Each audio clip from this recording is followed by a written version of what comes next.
साथियों, मैं राम प्रताप सिंह कुशवाहा आप सबका सादर अभिनंदन है हमारे चैनल ज्ञान एंड नॉलेज में।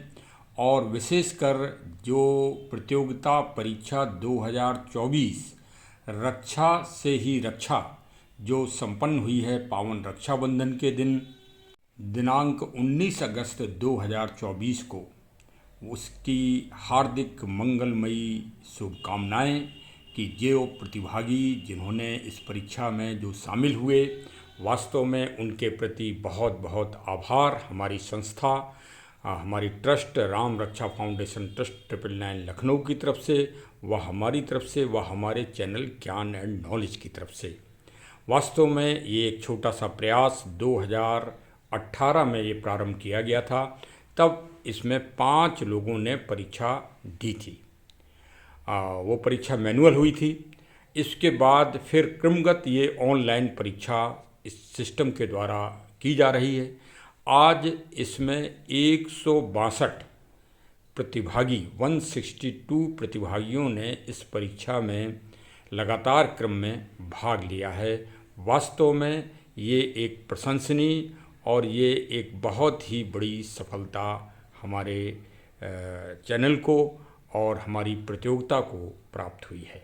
इस प्रतियोगिता परीक्षा में 18 प्रश्न रखे गए थे और कई परीक्षार्थियों ने पूरे 18 के 18 प्रश्नों के उत्तर दिए हैं। और अभी तो भाई परिशीलन हो रहा है कि किसकी क्या मतलब स्थिति है, विश्लेषण चल रहा है। पावन जन्माष्टमी को दिन ये प्रतियोगिता का परिणाम घोषित होगा। देखिए, परीक्षा एग्ज़ाम एक बहुत ही एक डरावना स्वप्न भी है और एक प्रगति पथ का सबसे मजबूत स्तंभ भी है।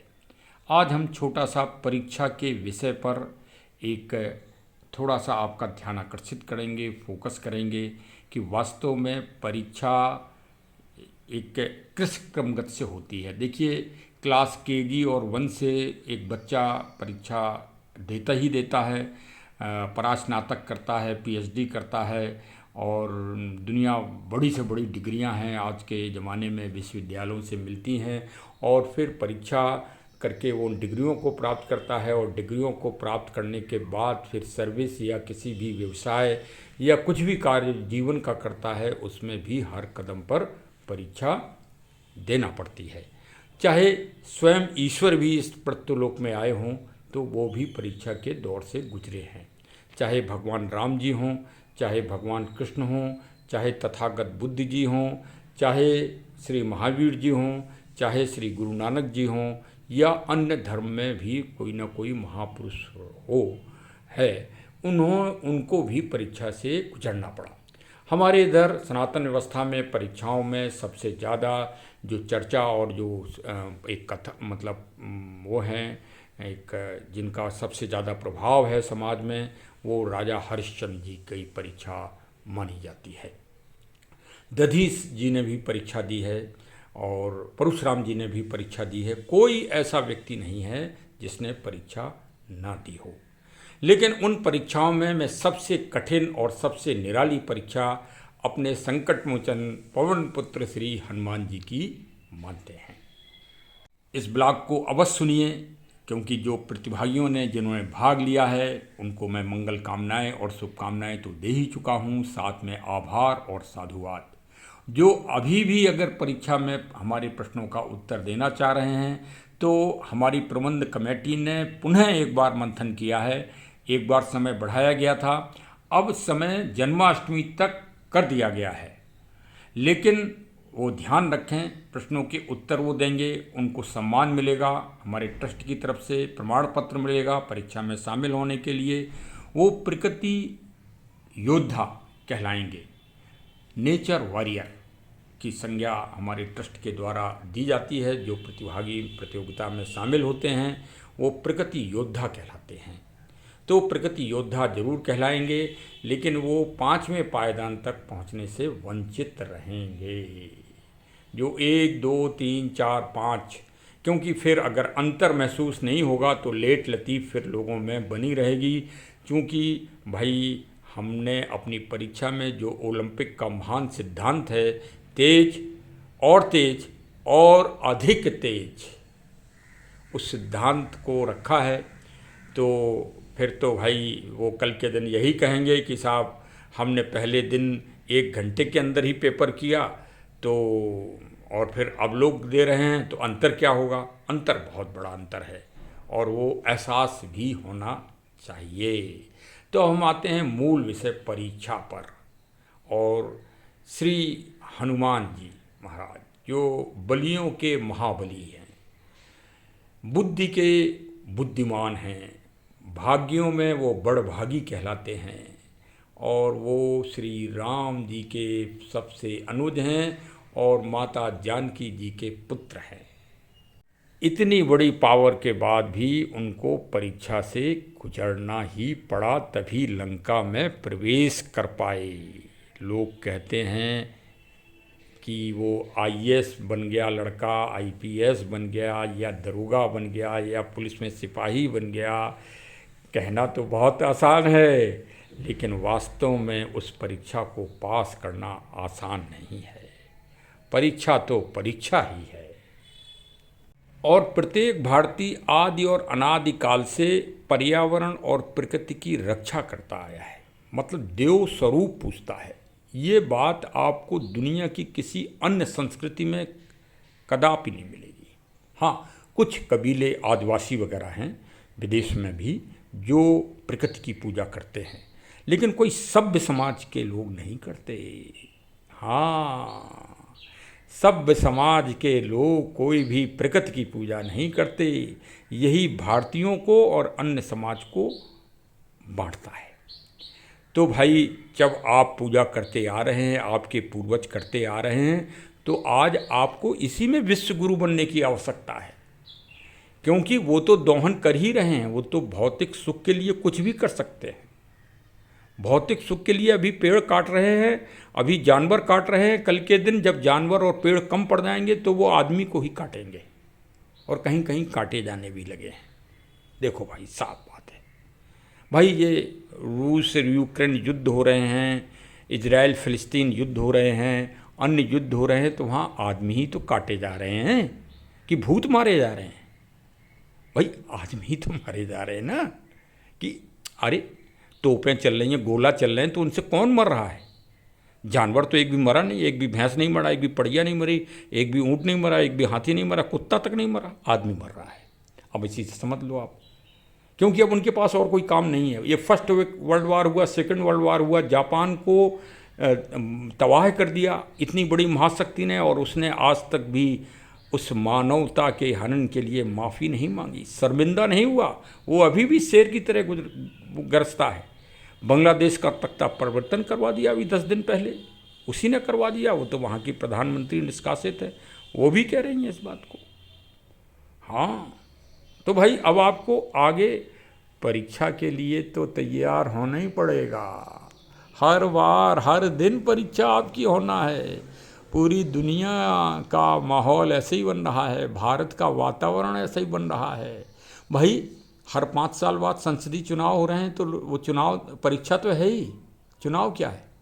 वो परीक्षा है। अभी 2027 में होना है, 2029 में होना है। तो परीक्षा में आप किस विचारधारा को जिताएंगे, हराएंगे, ये भी तो निर्णय आप ही का काम है। अरे, भारत का प्रधानमंत्री कोई देवता थोड़ी बना रहे हैं, जनता बनाती है। जिनको आप जिताओगे वो बनेंगे, आप किस विचारधारा को बनाओगे ये आप जानो। देखिए, हनुमान जी की परीक्षा के लिए मतलब देवताओं ने, जैसे आईएएस का आप परीक्षा देने जाएं तो एक इंटरव्यू बोर्ड होता है, उसमें बहुत विद्वान लोग बैठते हैं।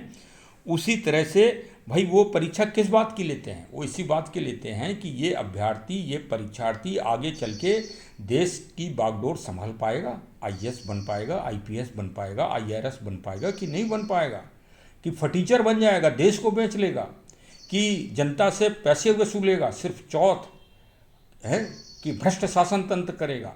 अब योग भाई, विचार तो यही किया जाता है कि अच्छा से अच्छा करें। अब वो बात अलग है कि संगत मिलती है तो फिर उनको एक ही सूत्र दिखाई देता है, लेकिन कई अच्छे अधिकारी भी हैं। तो उसी तरह से हनुमान जी की परीक्षा हुई। जात पवन सुत देवन देखा, जाने कहूँ बल बुद्धि विशेषा, सुरसा नाम यहिन के माता, पठियन आए कही तही बाता। अब ये सब आप जानते ही हैं कि भाई सुरसा माता जी में और हनुमान जी में बड़ा तकरार हुआ और दोनों लोगों ने अपना अपना शरीर बढ़ाया। अंत में क्या कहा, हनुमान जी ने कहा, कब नहु जतन देह नहीं जाना, गृसस न मोय कहु हनुमाना। मतलब अपने जीवन का अंत करने के लिए भी वो तैयार हो गए। अब यहाँ से परीक्षा जीतने की प्रारंभ होगी।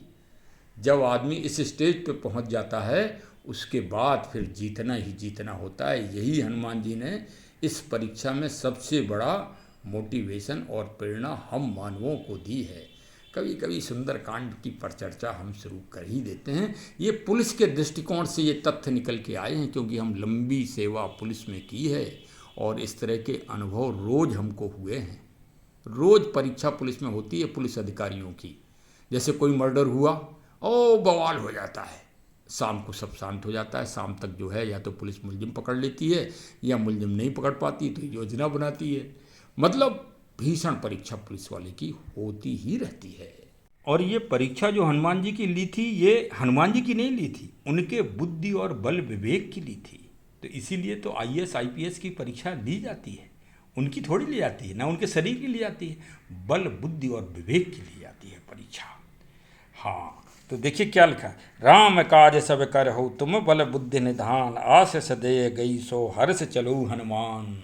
जब साक्षात्कार बोर्ड में अभ्यर्थी IAS की परीक्षा में पास होता है तो जो वो होते हैं ना मैन, जो चेयरमैन, वो वहीं कह देते हैं अन्य सदस्यों से कि हाँ ये लड़का डिजर्व करता है। उसी तरह से आप समझ गए श्री रामचरितमानस का महत्व। हाँ, ये कितना महान ग्रंथ है। ये विश्व के श्रेष्ठतम ग्रंथों में से एक है। हमारे मान्यवर श्री स्वामी प्रसाद मौर्य साहब को जरूर सुना दीजिएगा हमारा ब्लॉग। हाँ भाई, कि वो गाली देना और अपमान और दें, हम तो कह रहे हैं। जिससे अभी यूनेस्को में श्री रामचरितमानस रजिस्टर्ड हुई है, अभी पूरे विश्व में रजिस्टर्ड होने की ज़रूरत है। अभी और प्रयास की आवश्यकता है। अब देखिए दूसरी परीक्षा। अच्छा, सारी परीक्षाएं हनुमान जी की महिलाओं ने ही ली, इसका तो बहुत बड़ा रहस्य है। इस पर तो PhD कराना चाहिए भारत सरकार को। हाँ, एक बात और आपको बता दें, भारत में सबसे दुर्लभ बात भाई, जनता को विचार करना चाहिए। भारत के चीफ जस्टिस, भारत के न्यायाधीश, आज ही 9 न्यायाधीश बने हैं माननीय हाई कोर्ट लखनऊ और इलाहाबाद ब्रांच में, वो बिगर परीक्षा दिए बन जाते हैं। और हमारे नेताजी, प्रधानमंत्री जी भी बिगर परीक्षा दिए बन जाते हैं। तभी तो आप देख रहे हो कि देश कैसा उज्जवल हो रहा है। अब उज्जवल हो रहा है या जैसा हो रहा है उसका निर्णय आपके ऊपर छोड़ा, क्योंकि विषय बढ़ जाएगा और सांसारिक विषय में अब हम नहीं पढ़ना चाहते। अब दूसरी परीक्षा फिर देखिए। निश्चर एक सिंधुमय रही, कर माया नभ के खग गयही। ये इसने भी परीक्षा ली, तो दूसरी परीक्षा हो गई। लंका जाते समय ही हो रही है। जब आप बड़ी परीक्षा देने जाएंगे, जब आप IAS IPS या किसी बड़ी परीक्षा में देने जाएंगे, तभी परीक्षाएं होंगी। अब भाई सिपाही बनने जाओगे तो सिपाही वाली परीक्षा होगी, चौकीदार बनने जाओगे चौकीदार वाली परीक्षा होगी। हाँ, आप प्रकृति योद्धा अगर हमारे बनोगे, आप हमारे परीक्षा प्रतियोगिता में शामिल होके, तो आपको प्रकृति के श्रेष्ठ क्वेश्चनों का आंसर तुरंत देना होगा, शीघ्र। समय के मूल्य को हम उसमें महत्व देते हैं। हाँ, जो समय से उत्तर देगा पहले आगे चल के वही विजेता बनेगा। अब आगे देखिए भाई, मशक समान रूप कपधरी, लंकई चलो सुमर नरहरी। भगवान को याद रखो हृदय में और परिस्थितियों के अनुसार अपने आप को बदलो। हनुमान जी ने शिक्षा दी है, अपने को जिंदा रखो, चाहे मच्छर बन जाओ, इतने छोटे बन जाओ, इतने विनम्र बन जाओ, लेकिन अपने जीवन का अंत मत होने दो। हनुमान जी ने शिक्षा दी है और परीक्षा के लिए तैयार हो भाई। अब देखो तीसरी महिला उनको फिर मिल गई, लंकनी। मैंने पहले भी कहा इस पर विशेष शोध भारत सरकार को कराना चाहिए कि श्री हनुमान जी को पुरुष क्यों नहीं परीक्षा ली, हनुमान जी की महिलाओं ने ही क्यों परीक्षा ली। कोई भी दे दे, हम तो कह रहे पूज्य शंकराचार्य जी इसका उत्तर दे दें या कोई जगत गुरु साहब दे दें हमको उत्तर। हाँ, हम चाहते हैं, हम इसीलिए वीडियो ब्लॉग बनाते हैं कि कोई महापुरुष इन सब जो ये प्रश्न चिन्ह हैं इनका उत्तर अपनी भाषा में दे और हमको संतुष्ट करे, क्योंकि हम पुलिस वाले हैं। हम जब तक सत्य पे नहीं पहुंच जाएंगे तब तक हम जिज्ञासा रखेंगे, क्योंकि स्वामी विवेकानंद ने कहा है और गीता कहती है कि तर्क करिए, कब तक, जब तक जिज्ञासा शांत ना हो जाए। और अर्जुन ने भगवान श्री कृष्ण, भगवान जानते हैं सर अर्जुन की भगवान है वो, लेकिन फिर भी लगातार रट पे रट लगाए रहे। गीता तभी तो है 700 श्लोकों की, और क्या। अब जो है जाने नहीं मरम सठ मोरा, मोर हार जहाँ लग तोरा। और फिर हनुमान जी ने एक मुक्का मार ही दिया। अब प्रश्न ये है, कोई भी माननीय न्यायाधीश महोदय, जज साहिबान, न्याय व्यवस्था की दृष्टि से ये महानतम क्वेश्चन है और पुलिस के दृष्टिकोण से और प्रशासनिक दृष्टिकोण से इसको वास्तव में गंभीरता से सुनना चाहिए और समझना चाहिए। और प्रत्येक प्रबुद्ध नागरिक से भी मैं प्रश्न कर रहा हूँ कि श्री हनुमान जी ने सुरसा जी को सम्मान क्यों दिया, दूसरी जो निश्चरी मिली उसका वध क्यों किया, और तीसरी जो ये लंकनी मिली या सिंघली सॉरी, इसको जिंदा क्यों छोड़ दिया।